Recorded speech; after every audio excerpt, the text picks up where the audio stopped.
Humanitarian access is often discussed as a moral issue.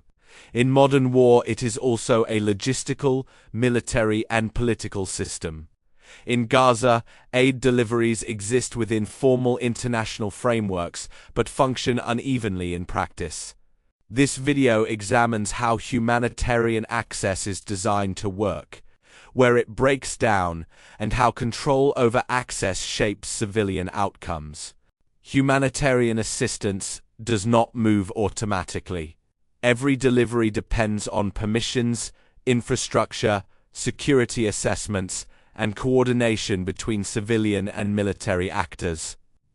When any one of these elements fails, aid may be approved in principle, but blocked in reality. Humanitarian access refers to the ability of aid organizations to enter a conflict zone, operate safely inside it, and reach civilians without interference. This process involves multiple layers: border entry authorization, inspection procedures, transport capacity, fuel availability, communications, and security guarantees. International humanitarian law requires parties to a conflict to allow and facilitate rapid and unimpeded passage of humanitarian relief for civilians. However, the law does not prescribe operational mechanisms, and access depends on negotiated arrangements rather than automatic enforcement. Aid organizations require functioning crossings, predictable approval timelines, reliable transport corridors, and continuous coordination with military forces. If any component fails, assistance may accumulate at borders or warehouses without reaching end recipients.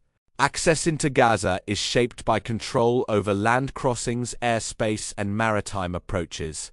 These controls determine what enters, in what quantities, and under which conditions. Inspection regimes regulate items considered dual use, including fuel, generators, communications equipment, and construction materials.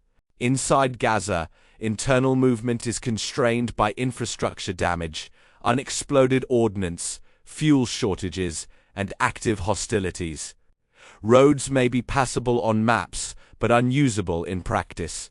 Aid convoys require deconfliction with military actors to avoid active combat zones, often with short notice and limited assurances. Humanitarian organizations must coordinate with multiple authorities, increasing delays and uncertainty. Temporary pauses in fighting are frequently presented as solutions to humanitarian blockage. In operational terms, short pauses rarely restore full distribution capacity. Warehouses may be damaged or inaccessible. Vehicle fleets may be destroyed or lack fuel. Staff may be displaced, injured, or unable to communicate. Even when food or medical supplies enter Gaza, secondary systems such as water treatment, electricity generation, and hospital operations may remain non-functional due to fuel shortages. Humanitarian operations depend on continuity. A pause measured in hours or days cannot compensate for weeks of accumulated disruption. Access is not only about entry, but about sustaining operational systems. Diplomatic efforts focus on securing access agreements, inspection frameworks, and coordination mechanisms. Mediators attempt to balance military objectives with humanitarian obligations under political and security constraints. Most access arrangements lack enforcement mechanisms. Compliance depends on battlefield conditions, command discipline, and shifting strategic priorities. When hostilities intensify, humanitarian agreements are often suspended or narrowly interpreted. As a result, access remains reversible and difficult to plan around. Gaza illustrates a broader pattern in contemporary warfare. Modern conflicts increasingly take place in dense, civilian environments where humanitarian systems operate alongside military operations. Aid is no longer separate from conflict dynamics. Control over access influences population movement, resource availability, and international pressure.